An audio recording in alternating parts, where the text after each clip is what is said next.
বৰ্তমান চৰ্চিত বিষয়টো হৈছে NIOS DLED। যিসকল প্ৰাৰ্থীয়ে NIOSৰ পৰা DLED কৰিছিলে তেওঁলোকৰ ভৰিৰ তলৰ পৰা মাটি খহি যোৱাৰ নিচিনা হৈছে। বহুত হতাশাত আছে তেওঁলোক। কিন্তু এই চিটুৱেশ্যনটোৰ পৰা আগন্তুক সময়ত কেনেদৰে কি কৰিব পৰা যায় সেই কথাটোৰ ওপৰত তেওঁলোকে গুৰুত্ব দিয়াটো বৰ্তমান উচিত। তেওঁলোকে আচলতে একগোট হ'ব লাগিব। একগোট হৈ কেনেদৰে এই যিটো তেওঁলোকৰ সমস্যা আহিছে এই সমস্যাটোৰ পৰা কেনেদৰে অভাৰকাম কৰিব পৰা যায় এই কথাটোৰ ওপৰত তেওঁলোকে গুৰুত্ব দিব লাগিব। এতিয়া কথাটো হৈছে NIOS DLEDৰ যিটো বিপক্ষে ৰায়দান গৈছে, এই ৰায়দানৰ পিছত মানে কেনেকুৱা ধৰণে আকৌ এইটো বস্তু মানে ঠিক কৰিব পৰা যাব বা কেনেদৰে আকৌ ৰিক্ৰুইটমেণ্টত আহিব পৰা যায় সেই কথাখিনি আমি অকণমান আলোচনা কৰিম এই ভিডিঅ'টোৰ জৰিয়তে। কথাটো হৈছে ইয়াতে বহুত কনফিউজন ক্ৰিয়েট হৈছে যিখিনি আমি মানে পঢ়িলোঁ জাজমেণ্টত কেইটামান কথা লিখা আছে। তাত এটা কথা লিখা আছে যে ইন ছাৰ্ভিচ টিচাৰ। এতিয়া চাওক, ইন ছাৰ্ভিচ টিচাৰ হোৱাৰ লগে লগে যিসকল ধৰক সেই সময়ত ইন ছাৰ্ভিচ হৈছিলে তেওঁলোকৰ ডিগ্ৰী নাছিলে বাৰু, তেওঁলোকৰ ডিপ্ল'মাটো কৰালে, ঠিক আছে। তাৰপিছত আকৌ যিবিলাকে নতুন ৰিক্ৰুইটমেণ্টত NIOSৰ পৰা DLED কৰি তেওঁলোকেও জব পালে। এতিয়া কথাটো হ'ল যদি ইন ছাৰ্ভিচ টিচাৰৰ কাৰণে আছিলে, যদি ফ্ৰেছ কেণ্ডিডেটৰ কাৰণে নাছিলে, বৰ্তমান যিসকলে চাকৰি পালে মানে সেইটো কৰি কেনে তেওঁলোকৰ কি হ'ব সেইটো এটা কথা হৈ আছে।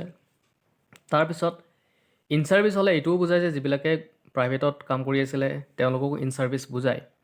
আৰু ইন ছাৰ্ভিচত বুজায় যেতিয়া ইয়াতে অকণমান কনফিউজন হৈ আছে বস্তুটো। মানে পৰৱৰ্তী সময়ত আচলতে Ncteৰ ফালৰ পৰা যেতিয়া প্ৰপাৰ ন'টিফিকেশ্যন আহিব তেতিয়াহে কথাটো গম পোৱা যাব। আৰু এটা কথা আপোনালোকে চাব, আপোনালোকে ডেছক্ৰিপশ্যনত ভিডিঅ' এটা লিংক দিম মই। লিংকটোত আপোনালোকে 7 মিনিট 30 ছেকেণ্ডৰ পৰা ভিডিঅ'টো চাব। এইখিনি পিছত চাব বাৰু, আগতে কথাখিনি শুনি লওক। তাত NIOSৰ যি চেয়াৰমেন আছিলে তেওঁ কৈছিলে এটা কথা যে যিটো ডিপ্ল'মা NIOSৰ ফালৰ পৰা 18 মাহৰ ডিপ্ল'মা, সেই ডিপ্ল'মাটো সম্পূৰ্ণ ভেলিড হয় বুলি কৈছে, সমগ্ৰ ভাৰতবৰ্ষত হয় বুলি হ'ব মানে চলিব বুলি কৈছে। আৰু তেওঁ তাত কৈছে যে এনেকুৱা কোনো ধৰণৰ মানে হেৰি নাই যে আপুনি বেলেগ স্কুলত যাব নোৱাৰিব, তেনেকুৱা কোনো তাত ক্ৰাইটেৰিয়া নাই বুলি কৈছে। তাত আপোনালোকে মানে এখনত কৰি আন এখন স্কুলত আপোনালোকে যাব পাৰিব বুলি কৈছে। তাত ধুনীয়াকৈ লিখা আছে কথা, মানে তেওঁ নিজেই কৈছে কথাখিনি। আৰু কথাখিনি আপোনালোকৰ ডেছক্ৰিপশ্যনত ভিডিঅ'টো আছে, সেইটো চাব আপোনালোকে। 7 মিনিট 30 ছেকেণ্ডৰ পৰা চাব, ঠিক আছে। এতিয়া কথাটো হ'ল Ncteয়ে যিহেতু ক'ৰ্চ ডিজাইন কৰে, তেওঁলোকে যিহেতু ক'ৰ্চবিলাক কিমান বছৰ কৰিব লাগে, কিমান মাহ কৰিব লাগে, তেওঁলোকে সেইটো বস্তু প্ৰেছক্ৰাইব কৰে। সেইকাৰণে এতিয়া এই যিটো NIOS DLEDৰ যিখিনি কথা আছে এই কথাখিনি বৰ্তমান Ncteৰ হাততেই থকা বুলি ক'ব লাগিব। এতিয়া মানে Ncteয়ে ইচ্ছা কৰিলে তেওঁলোকে কিবা কৰিব পাৰে মানে, আৰু চেণ্ট্ৰেল গভৰ্ণমেণ্ট Ncte তেওঁলোকে কৰিব পাৰিব। তো সেইকাৰণে আপোনালোকে একগোট হ'ব লাগিব, হৈ কেনে এই কথাখিনি উত্থাপন কৰিব লাগিব। কাৰণ ইয়াতে আপোনালোকৰ 1%ও দুখ নাই, সেইটো সকলোৱে জানে। যদি আপোনালোকে বেআইনীভাৱে যদি কিবা ডিগ্ৰী কৰিলেহেঁতেন বা ডিপ্ল'মা কৰিলেহেঁতেন তেতিয়াহ'লে আপোনালোকৰ হাতত কোনো ৰাইট নাথাকে, আপোনালোক আউট। কিন্তু এই ক'ৰ্চটো যিহেতু সম্পূৰ্ণ ভাৰত চৰকাৰে কৰাইছে, য'ত নেকি Ncteৰ ফালৰ পৰা যিখিনি কৰিব লগা চব কৰিছে Ncteয়ে, তাৰপিছত MHRDয়ে যিখিনি কৰিব লাগে চব কৰিছে, তাৰপিছত আপোনালোকৰ ক'ৰ্চটো কৰিবলৈ দিয়া হৈছে। এইটো তেওঁলোকৰ ভুল আছিলে যে 18 মাহ তেওঁলোকে কিয় কৰালে। তেওঁলোকে 24 মাহ কৰাব লাগিছিলে। যিজন মানুহে 18 মাহ ক'ৰ্চ কৰিছে তেওঁলোকে 24 মাহো কৰিব পাৰিব, 30 মাহো কৰিব পাৰিব। সেইটো তেওঁলোকৰ দায়িত্ব আছিলে যে তেওঁলোকে সেই কথাটো চাব লাগিছিলে যদি তেনেকুৱা এটা চিটুৱেশ্যন ভৱিষ্যতে ক্ৰিয়েট হয়। সেইকাৰণে কথাটো ইয়াতে আপোনালোকৰ 1%ও দুখ নাই।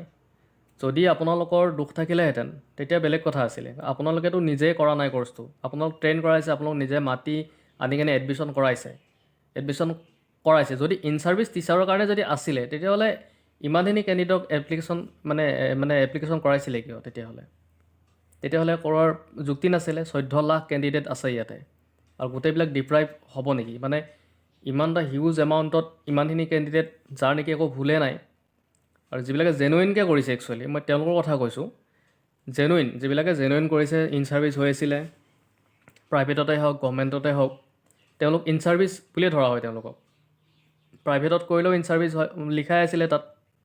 যদি তেওঁলোক ইন ছাৰ্ভিচ টিচাৰ হৈ থকাৰ পিছত এই কোৰ্চটো লোৱাৰ পিছত ফ্ৰেছ ৰিক্ৰুইটমেণ্টত অলৰেডি বহুতেই চাকৰি পালে, আকৌ মানে সেই একেখিনি মানে কোৱালিফিকেশ্যন থকা মানুহে কিয় তেওঁলোকে আকৌ কৰিব নোৱাৰা হ'ল, সেই কথাখিনি মানে বহুত ডাঙৰ প্ৰশ্ন এতিয়া।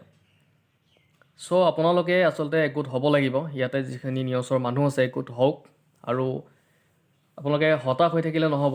আপোনালোকে যিখিনি কাৰ্য পন্থা হাতত ল'ব লাগিব, তেতিয়াহে ইয়াৰ পৰা কিবা এটা ভাল ৰিজাল্ট আশা কৰিব পাৰে আপোনালোকে।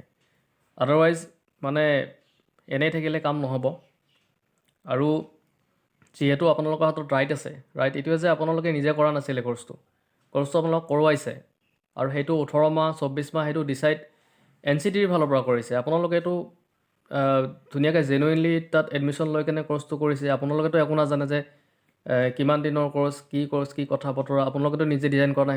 সেইবিলাক ডিজাইন কৰিছে সম্পূৰ্ণ অফিচিয়েলভাৱে তেওঁলোকে ডিজাইন কৰি তেওঁলোকে কৰাইছে। আৰু যিটো NIOSৰ যি চেয়াৰমেন তেওঁ ধুনীয়াকৈ বাইট দিছে, তাৰ পিছতো যদি এই কোৰ্চটো আকৌ এতিয়া সুপ্ৰিম কোৰ্টৰ ফালৰ পৰা এইটো ইনভেলিড কৰি দিয়া হৈছে, এইটো কেনেকৈ মানে কথাখিনি চাওক, কিমান এটা মানে কনফিউজন ক্ৰিয়েট কৰা কথা এটা।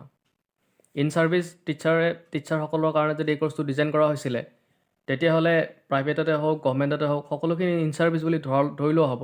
তাত যিবিলাক ধৰক একোতে কৰা নাই, জাষ্ট গৈছে আৰু এডমিশ্যন লৈছে, তেনেকুৱাৰ কাৰণে ইনভেলিড হ'ব পাৰে, হ'বই কাৰণ তেওঁলোকৰ কাৰণে সেই কোৰ্চটো নাছিলেই। এইটো কোৰ্চ সেইসকলৰ কাৰণে আছিলে যিসকল ইন ছাৰ্ভিচ হৈ আছিলে। তো সেইকাৰণে আপোনালোকে একগোট হ'ব লাগিব এই ক্ষেত্ৰত। NIOSৰ যিখিনি প্ৰাৰ্থী আছে একগোট হওক।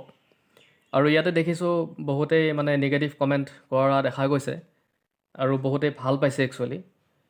তেনেকুৱা নকৰিব আপোনালোকে, কাৰণ আপোনালোকৰ এতিয়া মানে NIOSৰ প্ৰাৰ্থী কমি গ'লে আপোনালোকৰ কাট অফ গোটেইখিনি কমি যাব। এতিয়া আপোনালোকে চাকৰিটো পাবলৈ সক্ষম হ'ব। কাট অফ মানে কি আৰু, এতিয়া আপোনালোকে টেট পাছ কৰিলে চাকৰি পাব, কাৰণ 50% মান মানুহ NIOSৰ ফালৰ পৰাই আছিলে। তো সেই ক্ষেত্ৰত ক'ব গ'লে আপোনালোকৰ চিন্তা নাহে, আৰু সেইকাৰণে হয়তো সেইসকল প্ৰাৰ্থী ভাল পাইছে। কিন্তু মানৱীয়তাৰ দৃষ্টিকোণৰ পৰা চাব আপোনালোকে, চাই কেনে কথাবিলাক ক'ব। মানুহক ইমানখিনি মানে এডিটিং কৰি আছে আপোনালোকে কমেণ্টৰ জৰিয়তে, নকৰিব এইবিলাক। তো ইউনিটি বজাই ৰাখক, ইজনে সিজনৰ সহায় হওক, তেনেকৈ হেৰি কৰক। কিন্তু এনেকৈ নিগেটিভ কমেণ্ট কৰি তেওঁলোকক হতাশগ্ৰস্ত কৰাটো মানে ভাল কথা নহয়। কিন্তু যিহেতু সকলো টিচাৰ হ'বলৈ গৈ আছে। তো এইখিনিয়ে আছিলে আজি। গতিকে সকলোৱে একগোট হওক, আৰু হৈ কেনে কি কৰিলে ভাল হয় সেইটো চিন্তা কৰক আপোনালোকে। আৰু ইয়াতে কিন্তু Ncteৰ হাততেই আছে গোটেইখিনি। Ncteয়ে ইচ্ছা কৰিলে তেওঁলোকে কৰিব পাৰে। এতিয়া তেওঁলোকৰ হাততে গোটেইখিনি। ঠিক আছে, আজি এইখিনিয়ে আছিলে।